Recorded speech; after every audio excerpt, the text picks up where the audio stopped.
everyone, on this episode of Doin the Most, we are going to make deviled eggs. This recipe is for 12 eggs. Honestly, when I make deviled eggs, I make a whole lot more than just a dozen, but I figured having the recipe in increments of a dozen was the easiest way for people to adapt it to what they need. You can halve or double as necessary. The ingredients are 12 eggs, half a cup of mayonnaise, and we actually used our homemade mayonnaise in this recipe, but you're welcome to use store-bought mayonnaise. But I encourage you to check out our homemade mayonnaise video and recipe. 2 teaspoons of pickle juice. You can also just use vinegar if you like to here, but I prefer to use the pickle juice because it adds a nice dill flavor. 2 teaspoons of yellow mustard. In this case, we used store-bought yellow mustard. I am looking forward to making deviled eggs with our homemade Dijon mustard, and paprika and dill to garnish, which is again totally up to you when you make it. The thing about deviled eggs, like most things, is that it's about proportions, so you can totally amend the ingredients to whatever you see fit to make your eggs the flavor you want them to be.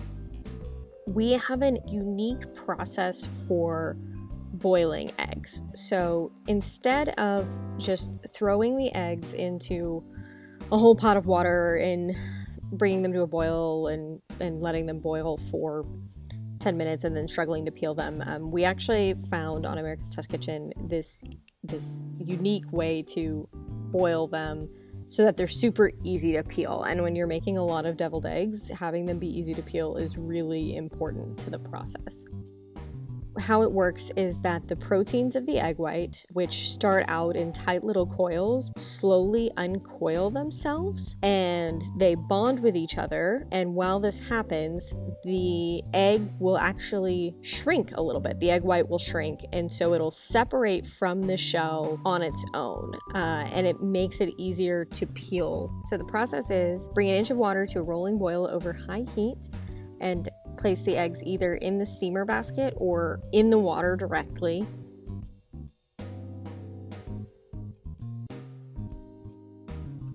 Cover and reduce the heat to medium-low and cook the eggs for 13 minutes.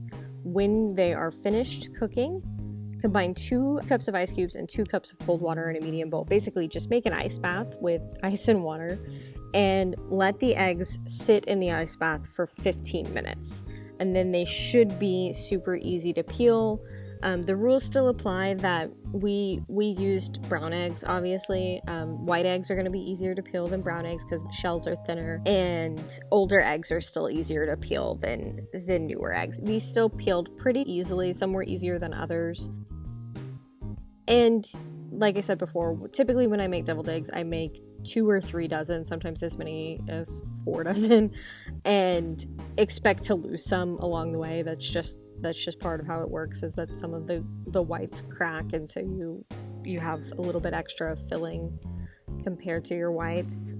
So I just slice the eggs in half lengthwise. When I was a kid, my grandmother actually sliced them in half horizontally, so you'd have one side that had like really shallow divot and one side that had a deep hole. I've learned as an adult that it makes more sense to do it lengthwise. And just empty your yolks into your mixer.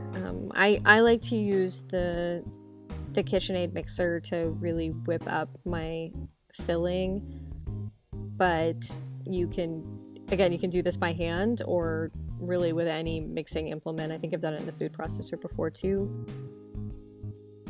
Then add in your mustard and your pickle juice.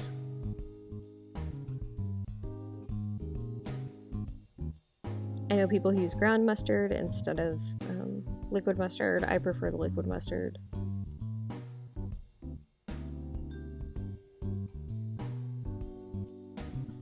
And your mayonnaise. I always talk about how deviled eggs are really meta because you have mayonnaise, which is just egg yolks and oil that you're adding to egg yolks, and then you have liquid mustard, which is mustard and vinegar, and then you're adding pickle juice or vinegar. It's just a lot of repetition of the same ingredients in different combinations.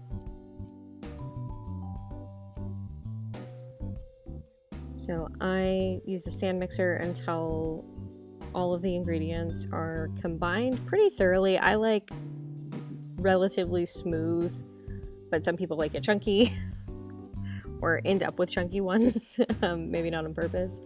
So scrape down the sides, just like with everything, to make sure that everything's combined as thoroughly as possible.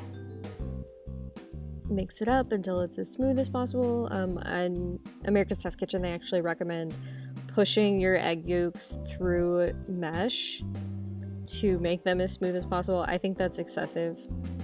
I like to pipe the yolks into the egg whites, but you can also just scoop them in with a spoon. I'm just particular. So usually we just end up using a gallon-size Ziploc bag. We go through a lot of gallon-size Ziploc bags, probably so much so that we should invest in real piping bags. But we use what we've got. BC always helps me get it into the bag, and I just clip the tip and pipe them in. There are some broken egg whites in here, but our eggs were so crowded that I was able to still use them, and those are usually the ones we eat first before we actually take the deviled eggs to whatever event we're going to. So I like to pipe them in little spirals. Actually, it goes pretty quick, though deviled eggs are also something that can be tedious to make with the peeling and the cutting and the filling. And then garnish with paprika. I like to put the paprika directly into my hand and then sprinkle it over, so I have a little bit more control over where it goes. I like to pretend that I'm getting them just on the yolks individually, but then by the end they're everywhere and I give up. Same thing with the dill, sprinkle it over. Most people only use paprika. I like to add the dill because I like the flavor of dill and it complements the pickle juice nicely. But that's how we make homemade deviled eggs. It's one of our favorite appetizers. And it's pretty simple. Reminds me of my childhood. Thanks for stopping by.